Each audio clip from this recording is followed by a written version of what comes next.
Hello and welcome to the Gavel. I'm Lanre Lasese. Now here on the program, we bring you some of the events and decisions that stand out from the many issues considered by federal lawmakers each week in the National Assembly. It's an opportunity for you to know what your representatives are doing on your behalf. Now, most prominent this week is a case of two letters sent from the Presidency to the Senate. Two letters that are still being discussed and analyzed days after they were received. We'll have a report on that issue. Also, the National Assembly commenced work on the 2017 budget plus other matters. But let's not waste time. Let's start with this report, a tale of two letters. On December 15 last year, the Senate rejected the nomination of Mr. Ibrahim Magu as chairman of the Economic and Financial Crimes Commission based on a security report from the Department of State Services. Seek your approval to have an announcement. Less than a month after that, the President has renominated Mr. Magu as the substantive chairman of the Economic and Financial Crimes Commission. In a letter to the Senate, the President explains that relevant steps have been taken to clarify the allegations against Mr. Magu. I took administrative steps within the executive arm of government to ensure the speedy clarification of issues relied upon by the Senate in arriving at its decision. These steps included a request for the response of the nominee to the allegations contained in the report out of desire to ensure that the credibility of our anti-corruption campaign is not compromised or called to question.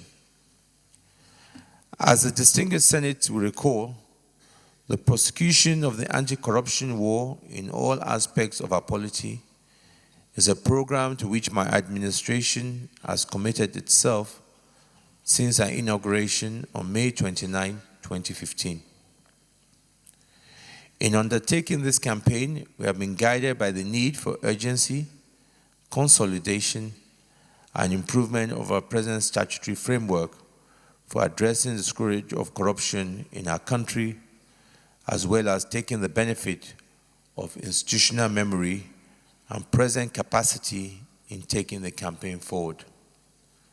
Within the above context, you will agree with me that there is a need to maintain the current momentum and capacity of the EFCC since May 29, 2015.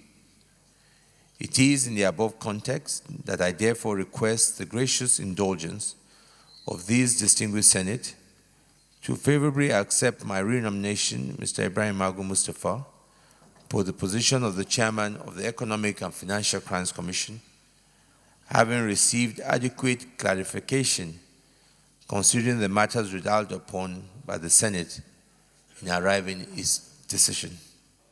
In a separate letter, the President also rejected the recommendation of the Senate asking for the removal of Engineer Babachir Lawal as the Secretary to the Government of the Federation over allegations of corruption. The Senate had alleged that Engineer Lawal abused his office by his involvement in a 200 million naira contract from monies meant for the internally displaced in the Northeast. Following the receipt of your letter, I set up a review team to consider the recommendations from the Senate committee. I have also conducted further investigation based on Engineer Lawal's response to the allegations and issues raised in the Senate's resolution. I have come to the following conclusion that I believe will guide the Senate in the proper review of its interim report and eventual resolution. 1. The report forwarded to the Presidency by the Senate, which informed the decision that Engineer Babachir Lawal should resign and be prosecuted by the relevant authority, S/Res/075/02/016, was an interim report as against a final report, which ought to have been presented to the Senate in a plenary for adoption as a binding and final report before submission to the Presidency, given the weight of allegations made in the report. 2. The Senate committee set up to investigate the mounting humanitarian crisis in the Northeast comprised of 9 members. 3, the review of the interim report shows that the interim report was only signed by only 3 out of the 9 members, namely Senator Solomon Adiola, Senator Yahya Abdullahi, and Senator Isaac M. Alpha. 4, the signing of the interim report by 3 out of 9 members of the committee makes it a minority report of the Senate committee and not a committee report being an interim report, thus presenting a challenge for the presidency to determine the weight to attach to the report as currently presented. But the chairman of the Senate Ad Hoc Committee on the Humanitarian Situation in the Northeast, Senator Shehu Sani, dismissed the president's response, describing it as a distortion of facts. It is shocking to me that such a letter can come from the presidency with such default misinformation and outright distortion. What we did was a thorough job. We invited all the companies concerned. We invited the SGF, and he sent us the secretary of the Presidential Initiative on the Northeast.